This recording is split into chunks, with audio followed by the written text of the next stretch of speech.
And then the fourth question, if I could change anything in the history of college football, let me tell you a quick story. In 1996, I was the sports director at WCBI in Columbus, Mississippi. And as an Ohio State football fan, it was sometimes painful to be out on assignment when my beloved Buckeyes were playing football.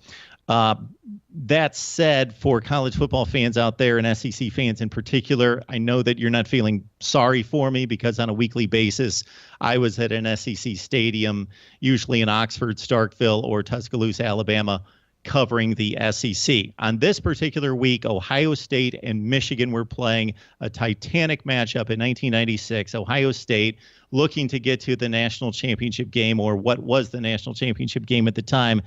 And I was relegated to cover Mississippi State and Arkansas. Fortunately, I ran the department. I was the sports director. So I sent my videographer to the game while I stayed home and watched Ohio State and Michigan play. Fortunately, the game went into overtime. Mississippi State and Arkansas, a completely meaningless game, went into overtime. I watched the Ohio State-Michigan game. I made it just in time to Scott Field in Starkville to do the post-game interviews in the locker room for Mississippi State, Arkansas.